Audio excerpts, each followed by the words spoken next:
Same thing for girls, no hoodies. Definitely casual, don't. Professional attire for women, your basic low heel pump, something very simple and understated, a small earring, your portfolio that I think we have provided with you. You want to make sure you have a nice business suit, a small handbag, not your luggage bag, a small necklace, and a nice white shirt. Okay, it's a very simple look. Again, monochromatic, focusing on you, not what you're wearing, your apparel. Okay, for men, you want to make sure you're wearing a conservative tie, like we talked about earlier, nothing flashy and screams out at us. Again, your portfolio, a simple watch, your suit, a nice pair of lace-up loafers, a belt, and a dress shirt. When I said belt, make sure we're always wearing a belt. Okay? And sometimes businesses will have denim days. I know my sister is a director of Rich Eagle, and they have denim days. And you can have those, they're fun. But you also have to be professional. It cannot be a pair of ripped jeans. They need to be properly fitting. No hair, no tears, no dirty bottoms, no hoodies and t-shirts. You want to dress with your business casual code in effect. Okay? Yes?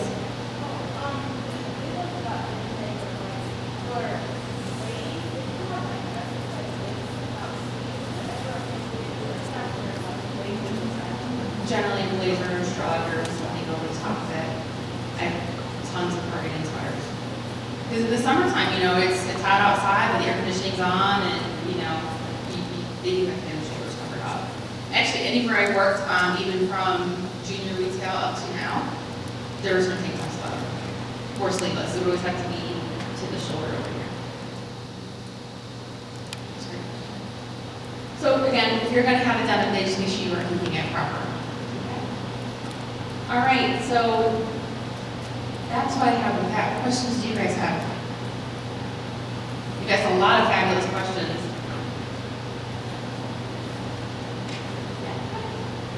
Go ahead. Yes.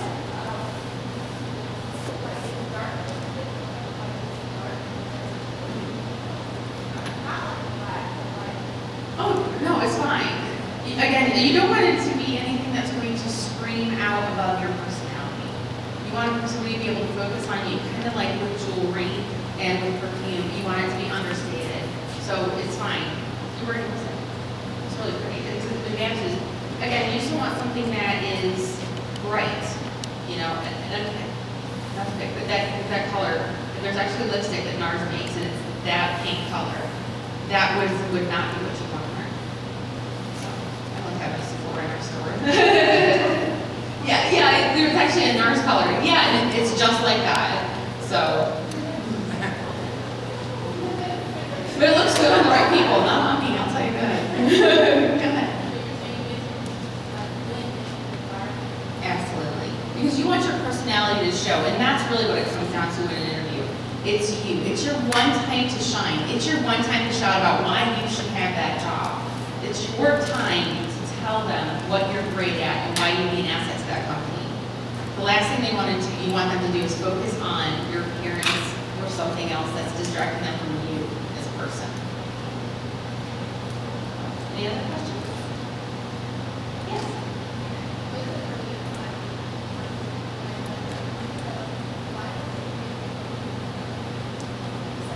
Oh, as long as you have your hair done and put together, that would be okay. The other thing with ponytails, one of my favorites is when someone comes into an interview and their hair's wet. You don't want anyone. Or if their hair is like with those sloppy buns, or you want to come done. Exactly. Just woke up, forgot I had the interview coming in. Hi, I'm here. Sloppy bun, fabulous. A ponytail's great, nice slick ponytails, it's professional. Just you want to be put together.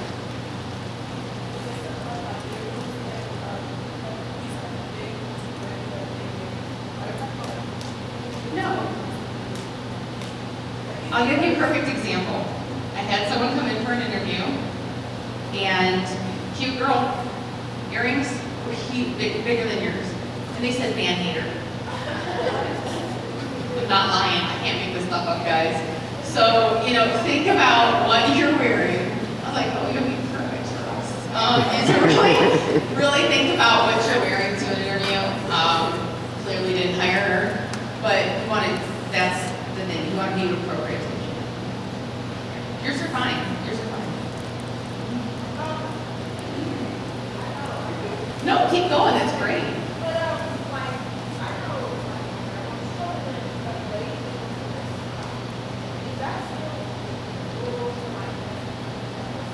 If you're applying for an office environment, I would say yes. You want to have a proper dress. I know I don't go to church with clothes on my legs if I'm wearing a dress. It's things you need to do, right? So when you go into an office environment, you would want to wear clothes.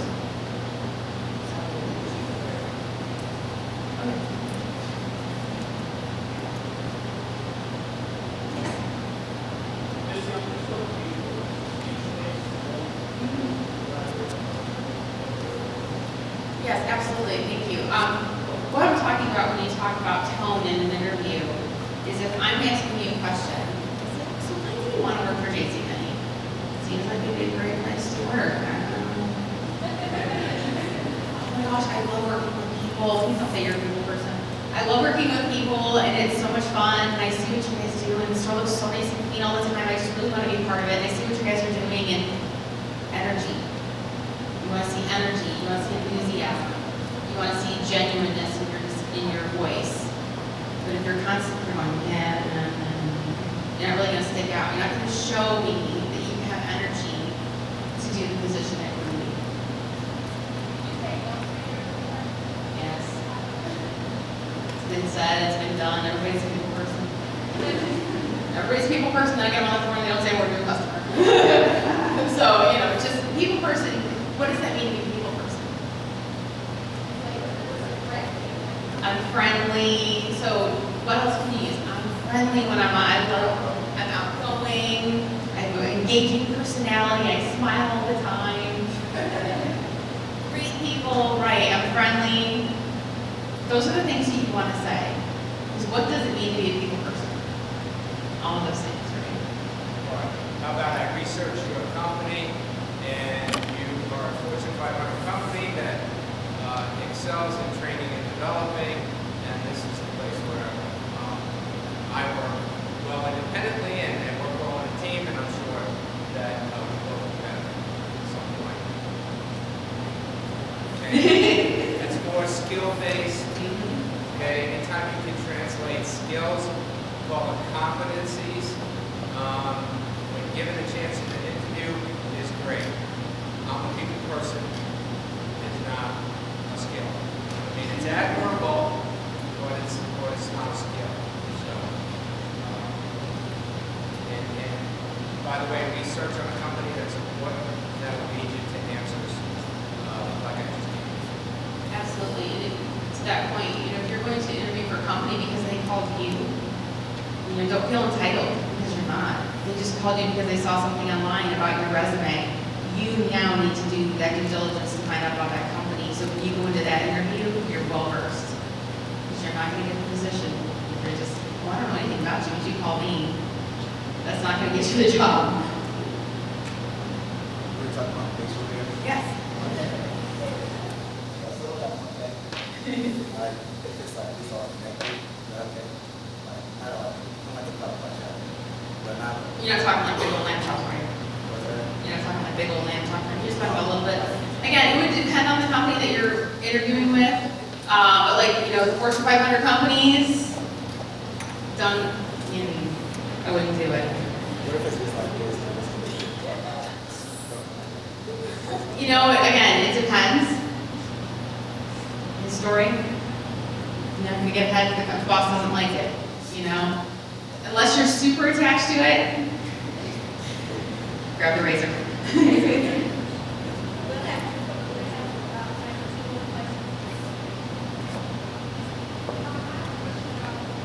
Yes, dear.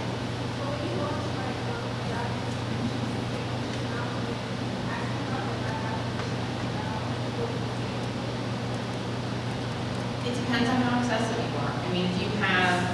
simple one, like a little nose one. I mean, depending on the environment you're going into. In my environment, a little one isn't going to bother us. If you go into another business, it might. Even some other retailers would say no. So just kind of research where you're going into. If you go into the store or the business and you look and no one has it, I would take it out. Ask at the interview. That's what I've had a lot of people do as of late, and I'm quite impressed, I won't lie. They come in and say, well, can I wear this? Yeah, you can wear that, that's fine. You can't do this, don't push it, but you can wear this. This isn't meant to be funny, but there's a commercial that I saw that kind of speaks to this about the importance of looking into the company, kind of doing your investigative piece, and also sticking out, because that 30 seconds is very important. A guy walks in, he notices, I guess, the pictures of the CEO and everything, goes out, shaves his head or whatnot, so he can kind of mimic the person, then comes back and he sticks out above the other 4 or 5 guys that are sitting there. So just kind of researching and looking at what the employer is into, likes, or whatever is helpful too. Absolutely, absolutely. That'll get you a million miles. Know where you're going, who your audience is, so that you can get your best foot forward. All right, on that note, you guys, thank you so very much. I wish you all the best of success.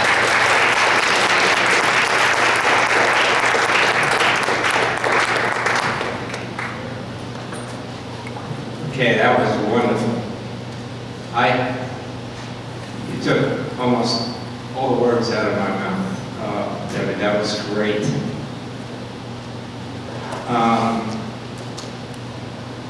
Is this available? Debbie, is this available to us, the presentation, or, okay, if you can make it available to Tabitha, that would be great. Okay, plus we'll post this online. So if you need to go back and review anything, please do.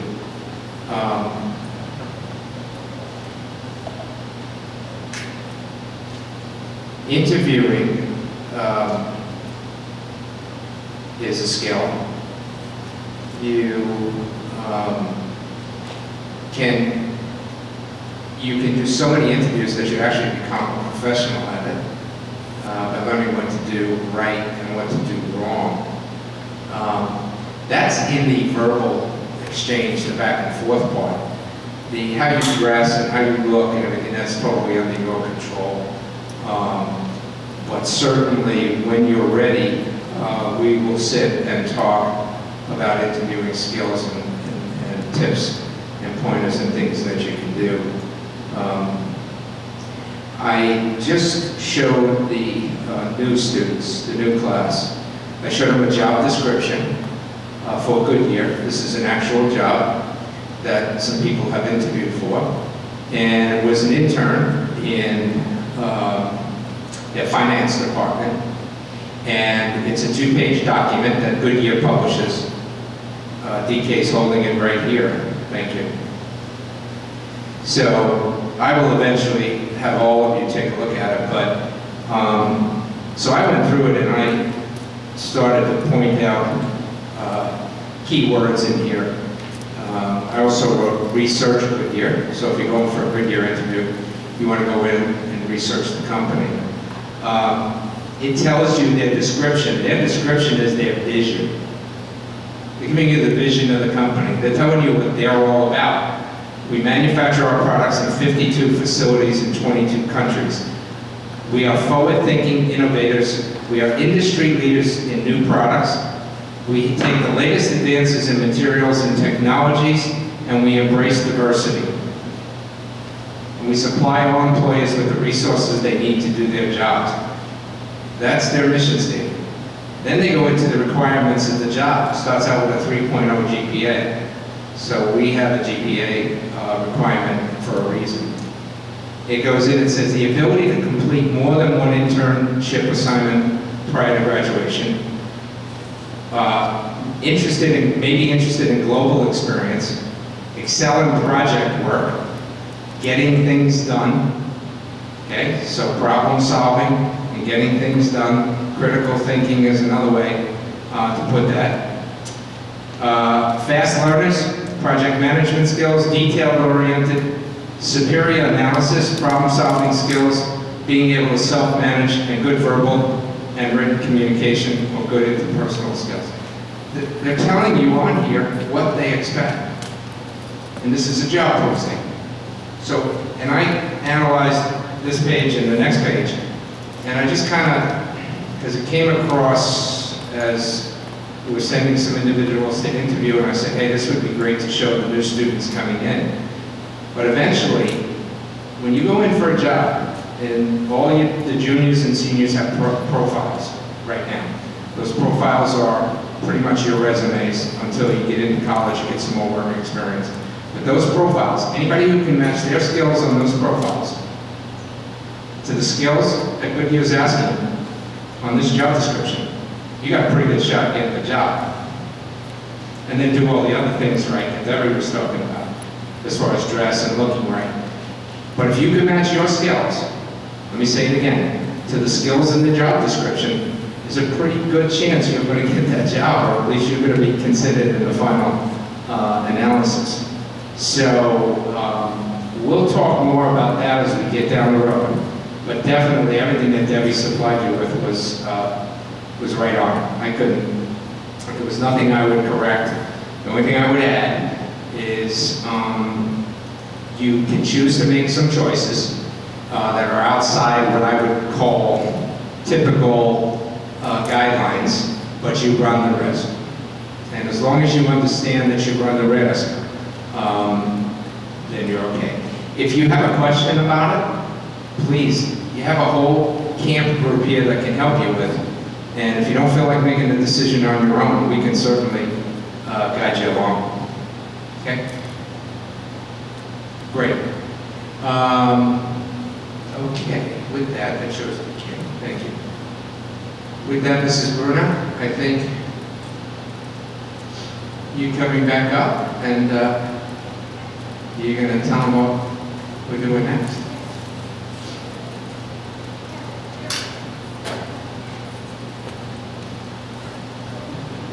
Okay, everyone. When all of you have been asked what do you want to do career-wise, a lot of you have said you want to do this, this, this, or this. And Mr. Venturella and myself, we said we'll narrow it down to 3 things. And we even asked that on our application or just when we're talking with you during the times when we meet.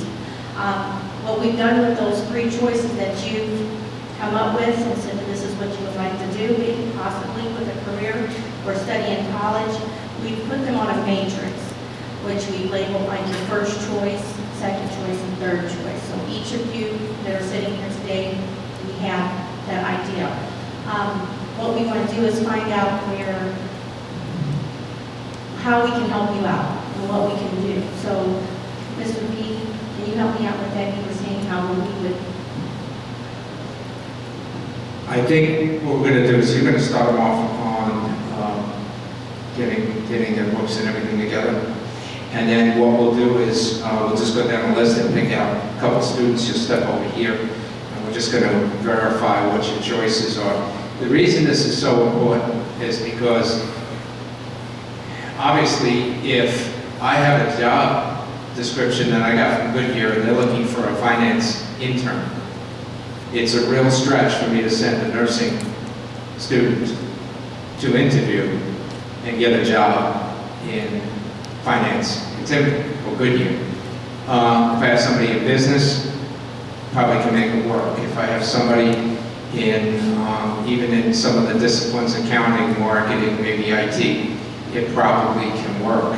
But I need to know that, number one, because I met with Freshmark yesterday and they have some very specific guidelines. Could somebody work in operations or logistics, or even actually there is a job in human resources and not have a career path in those areas? Yes, I mean we probably can get away with it, but there's some companies who say, I want this, I want finance, I want engineering, I want this, I want that. And we need to know. Number 2, we encourage each and every one of you, even if you have a major and you know there's nothing in this life that you want to do more than your first choice, you're going to do that if it kills you. Well, you may get to that point. I'm going to say to you, if it's going to kill you, what else would you want to do? And I want you to have some second, third choices. I want you to have some options. I want you to think about, you're very talented. You're going to go on to college. My guess is you could, with as talented as you are, you probably could get through college in 2.5 years, maybe 3 with a basic undergraduate degree. Most all of the graduates in front of you that are in camp that I know are either majoring and minoring or double majoring. There are not many hurrying to get out of there in 2.5, 3 years. E.J. Dubinsky is a double major now in accounting and marketing. So he's chosen to spend extra time in carrying a double major. He's going to give himself some options. He loves the accounting finance side of the business. He thinks he might like marketing, and that's kind of what he's wrestling now. We're wrestling with now. So, by the way, the decisions as you grow up a little harder than what am I going to wear today, or which earrings I'm going to wear, or whatever. So that's the real life situation that you're in here.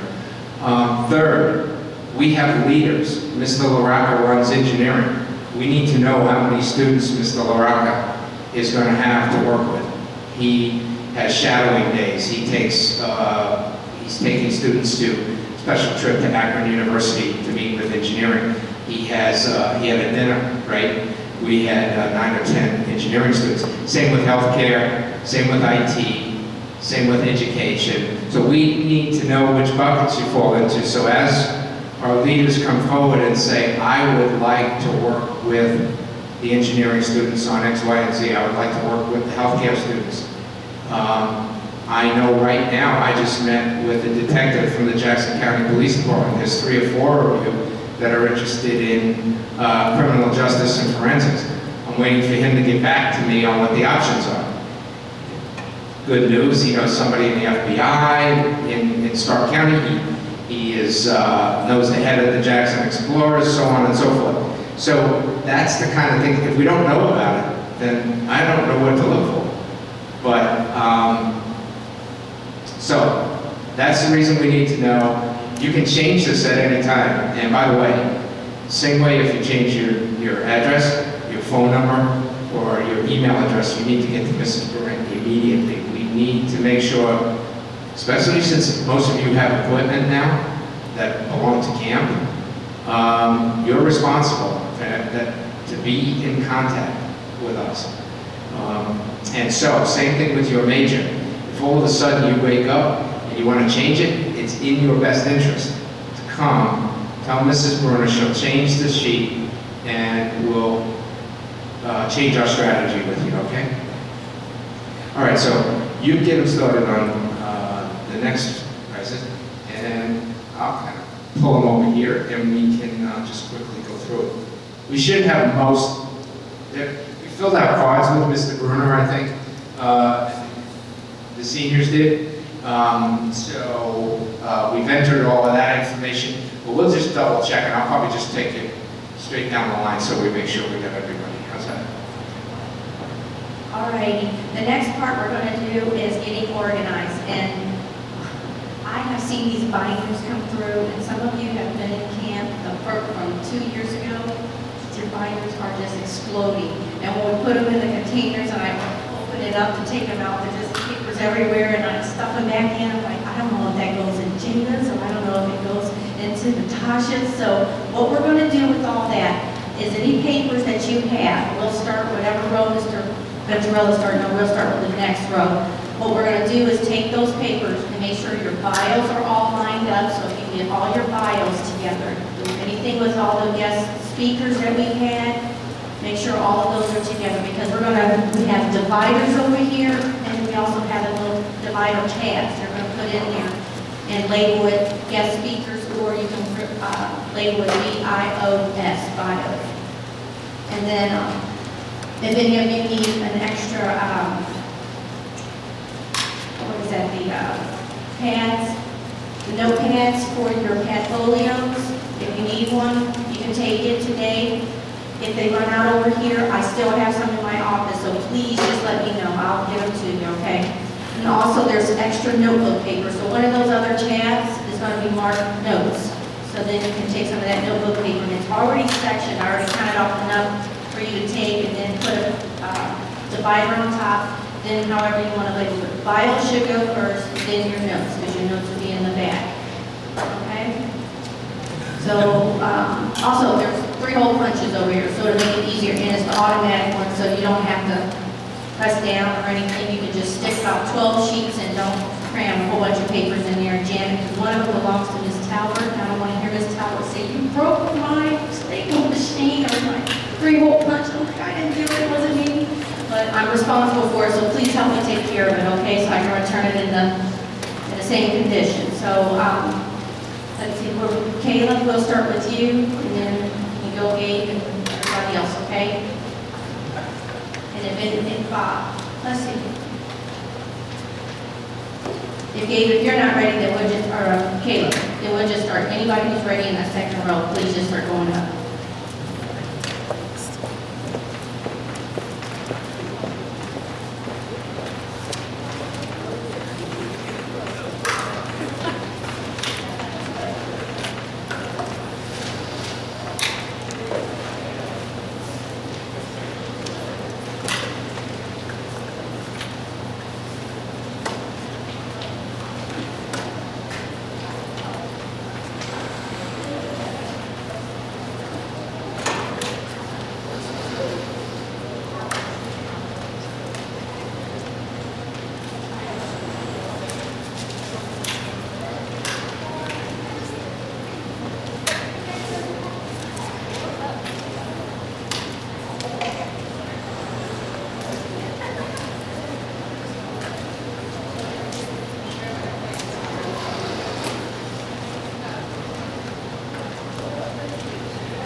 Here's a question about the third tab that you should should we have a third divider, make sure you put that divider as like college information or other camp information. So, because when you get things with, like the handouts that we get when we first come in, that's where your third tab is going to be for, okay?